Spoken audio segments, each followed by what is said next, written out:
નમસ્કાર વિદ્યાર્થી મિત્રો, આપણે ધોરણ 9માની અંદર પાઠ જોવાનો છે. પાઠનું નામ છે દ્વારિકસ્ય સેવાનિષ્ઠા. દ્વારિકસ્ય એટલે કે દ્વારપાળની, સેવાનિષ્ઠા એટલે કે તેમની સેવા નિષ્ઠા.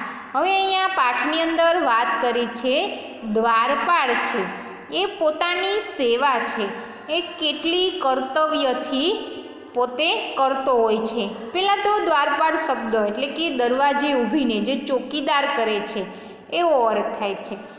હવે આની અંદર પાઠની અંદર દ્વારપાળ છે એ જ્યારે દરવાજે ઊભીને દ્વારપાળ છે એ રાજ દરબારની રક્ષા કરતો હોય છે, ત્યારે કોઈ એક સાધુ આવે છે અને એને લાલચ આપે છે કે મારે મહારાજને મળવું છે. પણ દ્વારપાળ છે એ મનાઈ કરે છે કે માત્ર આમંત્રણ આપેલા લોકો હોય અને દિવસે જ આવેલા હોય, રાત્રે તો કોઈને હું પ્રવેશ કરવા દેતો નથી. એટલે સંન્યાસી આવે છે એને પ્રવેશ કરવા દેતો નથી. તો સંન્યાસી કહે છે કે આ દ્વારપાળ તો થોડોક વધારે કર્તવ્યનિષ્ઠ છે, તો ચાલ હું તેની પરીક્ષા કરું. તો તેમને લાલચ આપે છે કે તું તો દ્વારપાળ છો, ક્યારેય પૈસાવાળો થઈશ નહીં. અમે તો જંગલમાં વનમાં ફરનારા છીએ, અમારે પાસે એટલા બધા રાસાયણ તત્વો છે જેનાથી 50 તોલા જેટલું સોનું ચાંદી થશે. તું મારો, દ્વારપાળને કહે છે, તું મારો પ્રવેશ રોકીશ નહીં તો હું તને 50 તોલા જેટલું રાસાયણ તત્વ આપીશ. ત્યારે દ્વારપાળ કહે છે કે તમે મને કપટ કરતા શીખવાડો છો, તમે મારી સાથે વિશ્વાસઘાત કરો છો, હું તમારી આ ફરિયાદ રાજા આગળ કરીશ. એમ કહીને દ્વારપાળ છે એ એની લાલચને સ્વીકારતો નથી અને પોતે દરબારમાં લઈ જાય છે. પછી જ્યારે પુષ્કળ પ્રકાશ હોય ત્યાં આવીને જોવે છે તો સંન્યાસી કહે છે કે મને તે ઓળખ્યો? ખરેખર તું તો વખાણ કરવાને, પ્રશંસા કરવાને લાયક છો. ત્યારે સંન્યાસી દ્વારપાળને જુએ છે અને કહે છે, લે મહારાજા આપ છો? તો કે હા હું જ છું, હું તારી પરીક્ષા કરવા આવ્યો હતો. તું પરીક્ષામાં ઉત્તીર્ણ થયો છો, પાસ થયો છો, તું ખરેખર પુરસ્કારને લાયક છો. તો આ દ્વારપાળની સેવાનિષ્ઠા છે. આપણે પ્રસ્તાવના જોઈએ. રાજસ્થાનમાં જન્મેલા પરંતુ વિદ્યાભ્યાસ માટે વારાણસીમાં ગયેલા અને ત્યાં જ કાયમી રીતે વસી ગયેલા અંબિકા દત્ત વ્યાસનું આધુનિક સંસ્કૃત સાહિત્યકારોમાં વિશિષ્ટ સ્થાન છે. તેઓ પોતાના આધુનિક ઉપન્યાસ શિવરાજ વિજય નામની કૃતિથી જાણીતા બન્યા છે. સંસ્કૃતમાં રચાયેલી આ નવલકથા પ્રકારની કૃતિની શૈલી સરસ છતાં ગંભીર છે અને તેનો કથા પ્રવાહ સતત વહેતો રહીને પાઠકને સાધ્યંત જકડી રાખે છે. આ કૃતિમાં છત્રપતિ શિવાજી મહારાજે કરેલા અનેક સાહસિક પરાક્રમોની કથા છે. આમાં સમયાંતરે એમણે મેળવેલા વિવિધ વિજયોની ગાથા પણ વણી લેવામાં આવી છે. શિવજીએ મેળવેલા આ બધા વિજયોની પાછળ અનેક પરિબળો કાર્યરત હતા. ખાસ તો એમનો નાનામાં નાનો સેવક પણ પ્રામાણિક, નિષ્ઠાવાન અને સ્વામી ભક્ત હતો. આ વાતનું સમર્થન પ્રસ્તુત અંશ કરે છે. એક સામાન્ય ફરજ બજાવતો દ્વાર રક્ષક કોઈ પણ લોભ, લાલચ કે પ્રલોભનથી પર રહીને પોતાના સ્વામીને વફાદાર રહે છે. આ દ્વાર રક્ષક આજે પણ પ્રામાણિકતાનો આદર્શ પૂરો પાડી રહ્યો છે. હવે આ કૃતિમાં જે છત્રપતિ શિવાજી એટલે કે શિવરાજ વિજય જે કૃતિ છે એ કૃતિની અંદર જે છત્રપતિ શિવાજી મહારાજ છે તેમની ઘણી બધી પરાક્રમી સાહસિક કથાઓ પણ આપી છે. તેમાંથી આ એક કથા લીધી છે કે છત્રપતિ શિવાજી છે એનો દ્વારપાળ છે એ પણ કેટલો નિષ્ઠાવાન બને છે. વિદ્યાર્થીઓમાં સેવાભાવના સાથે પ્રામાણિકતાના મૂલ્યોનું સિંચન થાય તે આ પાઠનો ઉદ્દેશ છે. પાઠમાં વપરાયેલા ક્રિયાપદોનો આધાર લઈને કર્તૃપદની સાથે વર્તમાન કાળના ક્રિયાપદોનો સમન્વય સાધતી વખતે ધ્યાનમાં રાખવાની પુરુષ વ્યવસ્થાનો પણ અહીં અભ્યાસ કરવાનો છે. હવે પાઠની અંદર વિદ્યાર્થીઓએ શું શીખ લેવાની છે? આ પાઠ હંમેશા માત્ર નિમિત્ત હોય છે, પણ તેની અંદરથી આપણે એ બોધ લેવાનો હોય છે કે આપણે પણ એટલા નિષ્ઠાવાન બનીએ, કોઈ પણ લાલચમાં આવી જઈએ નહીં. ગમે તેટલા કોઈ પ્રલોભનો આપે તો પણ આપણે લલચાઈએ નહીં. એ જ માત્ર હેતુ હોય છે. સંસ્કૃત સાહિત્યમાં આપણે જોઈએ છીએ કે ઘણી બધી કથાઓ હોય, વાર્તાઓ હોય, સુભાષિતો હોય, એ માત્ર નિમિત્ત હોય છે, પણ આપણને એમાંથી બોધ લેવાનો હોય છે. તો અહીંયા પણ આપણે આ વાર્તામાંથી બોધ લેશું કે દ્વારપાળ છે એ ગમે તેટલો ગરીબ છે તો પણ ક્યારેય લાલચમાં કે રિશ્વત લેતો નથી. હવે આપણે પાઠની શરૂઆત કરીએ. એકદા દ્વારિકઃ ભવ્ય મૂર્તિ. એકવાર દ્વારપાળે ભવ્ય મૂર્તિ એટલે કે ભવ્ય આકારવાળા સંન્યાસીનમ અપશ્યતમ. સંન્યાસીને અપશ્યતમ એટલે કે જોયા.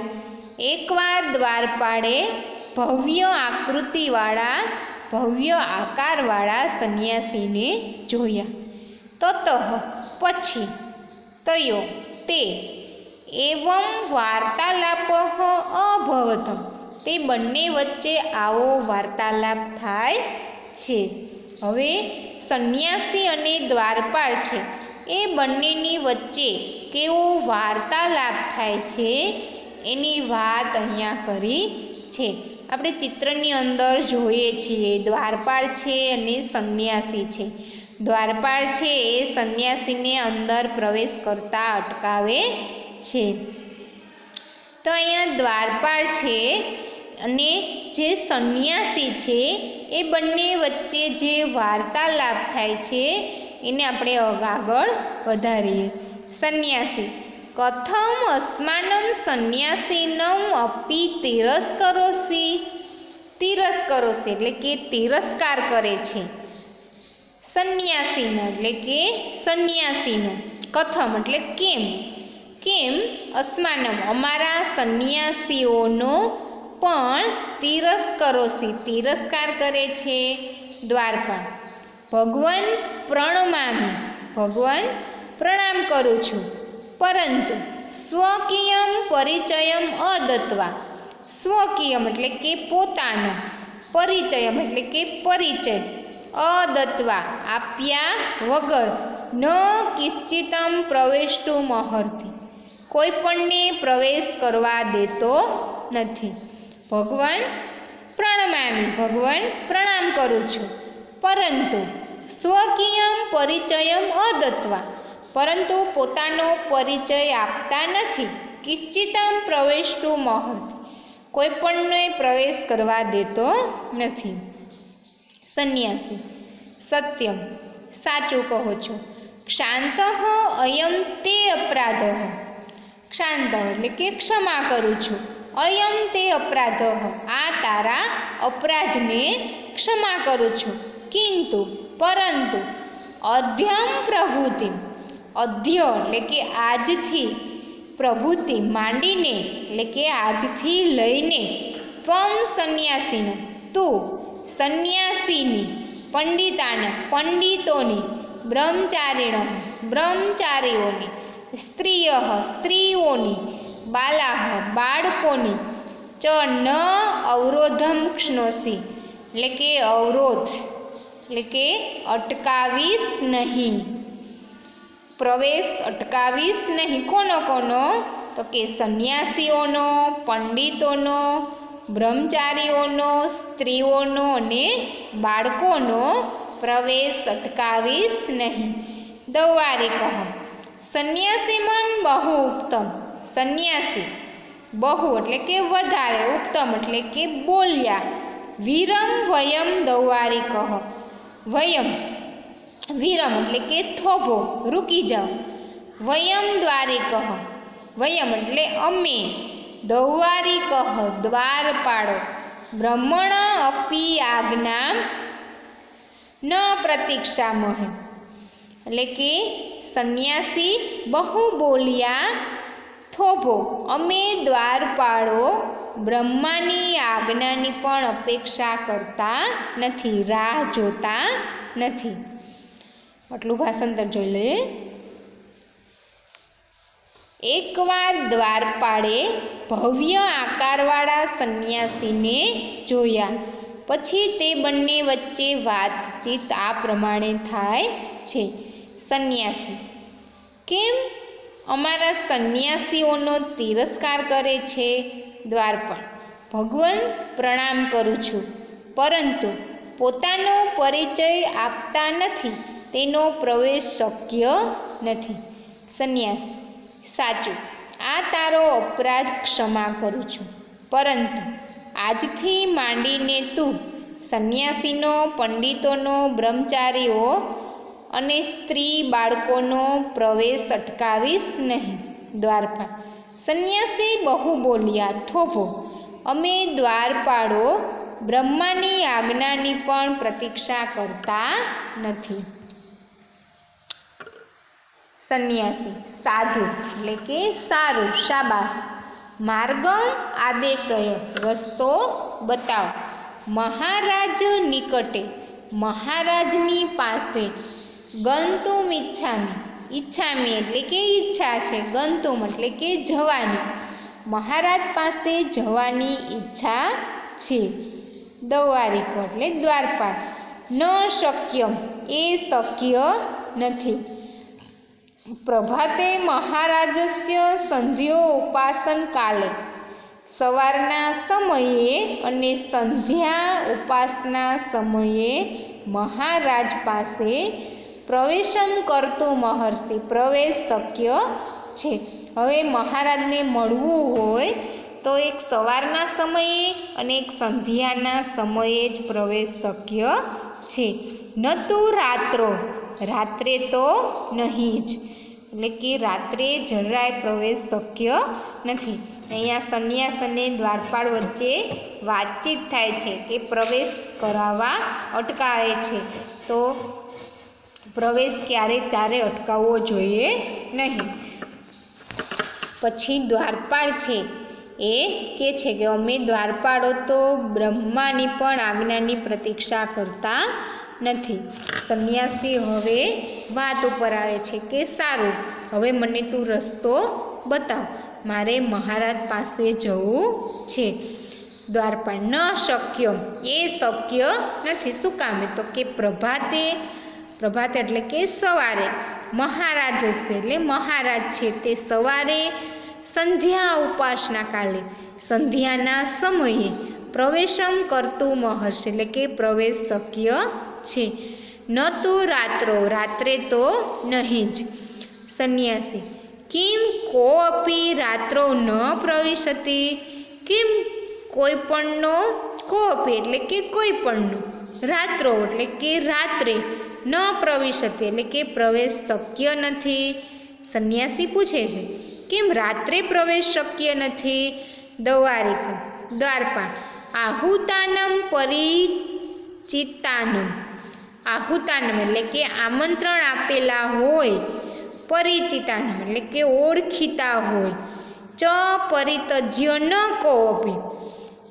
કોપ એટલે કે બીજા કોઈ પણને, પરિતજ્ય એટલે કે શક્ય નથી. એક આમંત્રિતો અને એક ઓળખીતાઓને છોડીને, પરિતજ્ય એટલે કે છોડીને, ન કોપી બીજા કોઈ પણને નહીં.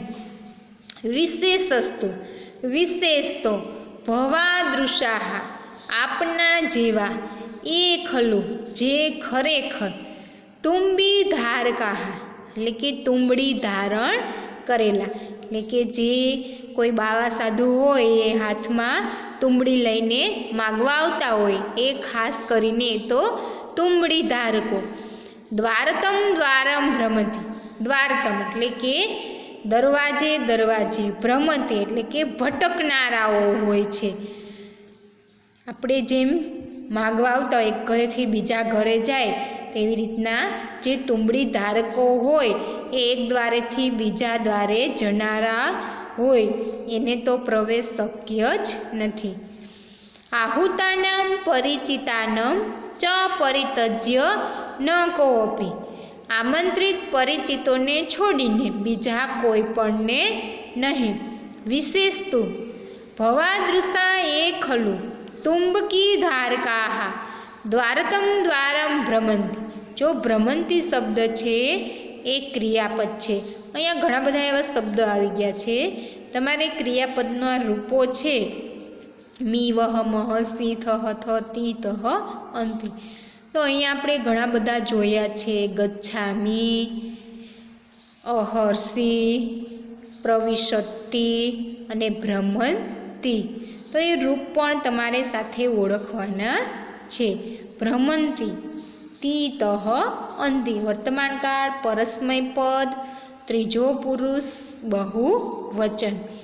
ઈચ્છામી તો કે વર્તમાનકાળ પરસ્મય પદ, પહેલો પુરુષ એક વચન.